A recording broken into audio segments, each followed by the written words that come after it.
What is going on, guys? It is Bucky and welcome to your 15th C++ tutorial. And in this tutorial, I'm going to teach you guys how to separate your classes and actually add them in different files. So what programmers usually like to do is they like to separate their classes into separate files because it just makes it easier to work with and manage and edit later on.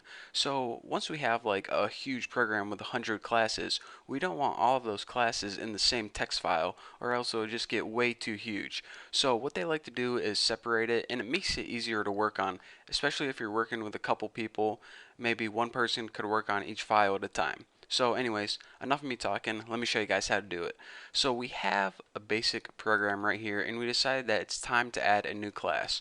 Well, in order to do that, go ahead and press File, New Class, and then we have a new pop-up box that pops up. The first thing we have to do is name our class, and I'm just going to name mine Burrito or something like that. And by default, a couple things are checked, and I don't like to have them checked. There's something called a destructor, and we're not going to deal with any of that yet. So uncheck virtual destructor and also has destructor. And another thing I like to do is I like to keep all my class files in the same directory as my main file. So by default, I think this is unchecked, and what you want to do is check it, and that way all of your files are going to be in the same directory or in the same folder as your main CPP file. So once all your settings look the same as mine, go ahead and press create, and what it's going to do, just go ahead and press yes, yes to that stuff. And what it's going to do is it's going to create a couple files for you. And you're saying, alright, Bucky, what the heck is all this? I thought it was just going to give me a blank file. I was going to put my class in it and I was going to be good to go. Well, what we need to do is we create our class a little bit different than we were creating it in the last couple tutorials. We're going to be separating it into two files. So by default, CodeBlocks automatically created pretty much a template of the two files that we need. One is a .h and one is a .cpp. The .h is called the header file and the .cpp is called the C++ source file, and this is where we're going to be writing the code. So first of all, let me explain to you guys what the header file is. The header file is where we're going to be putting all of our classes function prototypes and variable declarations. So remember before I said that whenever you made a function, you could go ahead and prototype it above int main. Well, we're going to be putting all those prototypes in the header. You'll see later on. And aside from that, this .cpp file is where we're going to be actually building the functions themselves. So this is pretty much where all the titles go, and this is where all the bodies go. Basically, it's a little more in-depth than that, but that's a real basic summary. So the first thing that I like to do is get rid of this private and protected because we don't have any of those yet. And another thing that I like to do first off is see this .cpp file? We're saying, alright, how come you needed this using namespace and include in this CPP, but you don't in this CPP? Well, actually, you do. So go ahead and copy that and paste it right in there. So again, both of these .cpps should have the same things, include IOStream and using namespace std. So once you have this pasted in your new Burrito CPP, you're going to be good to go. Another thing that you're going to see is this class has already built our constructor for us. Remember in the last tutorial I taught you guys how to build constructors, what they are, pretty much functions that get called automatically. Well, as you can see, this already builds the function prototype and starts building the function body for us. So by default it just has a comment in it, and I don't even know if I told you guys what comments are, but they're pretty much just little notes that you could write to yourself, have no effect on the program. So let's go ahead and delete this, and before I start writing something in this function, I want to talk to you guys about this last thing that might confuse you guys. It's the colon. What this double colon is it's called the binary scope resolution operator. So just remember that for your test. So that's the technical term. But what the point of it is it's basically saying that this function, which is called burrito because it's a constructor, is a member of the class burrito. So usually you're going to have this second one be a different name and this first one stay burrito. But anyways, it's basically saying that this function is a member of this class, and you use that with the two colons right there. If you didn't include those colons, then it wouldn't know what class this burrito was supposed to belong to, so it would give you a bunch of errors.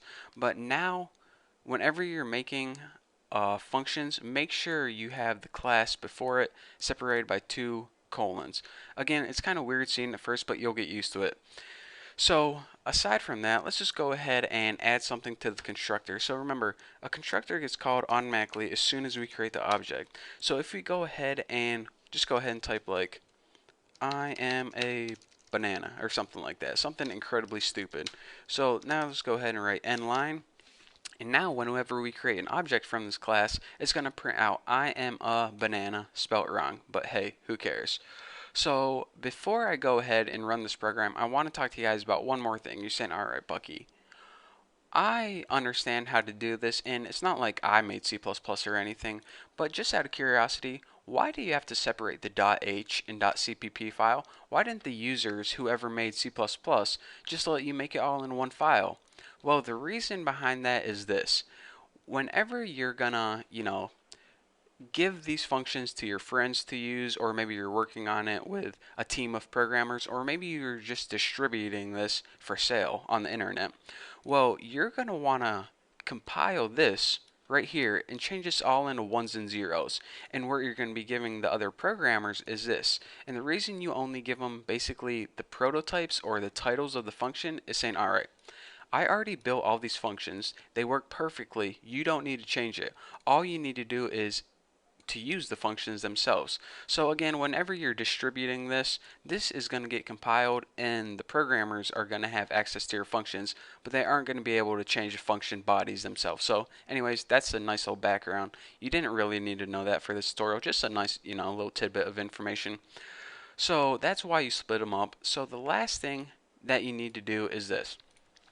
In order to use objects from different classes in our main CPP, we need to include the headers. So go ahead and just like your burrito.cpp included the header, we need to include the header right here as well. So now that we included the header, we can use objects from that class. So let's get rid of this cout hello world because we don't need it.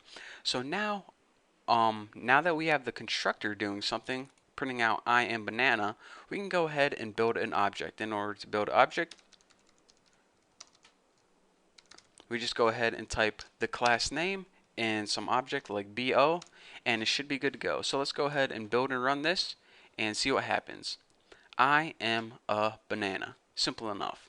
So to recap one last time, in order to make a new class, you go to File, New Class, you name your class, and make sure you check to have the header, which is this, and the implementation file in the same directory as this. So now what it did is it created all these files for us automatically. The only thing we needed to do is make sure that all of these includes and all of these includes were the same, and basically whenever we wanted to use this class in our main CPP, we needed to include the header. And what this header did is it basically included the whole class, and then we were able to use all the functions, variables, and all the stuff from that class. So I know this is a little weird at first because we're just looking at really small examples and they aren't really useful. They don't really tie together to make a full computer program. But later on, once we are building a full computer program, you'll begin to see why classes are useful, why a header is super beneficial, and why you actually do want your function bodies in a separate file. So again, these really small examples might be hard to see, but I just want to break it down easy for you guys so you understand the basics before we dive into something a lot bigger. So for now, thank you guys for watching. Don't forget to subscribe, and I'll see you guys in the next video.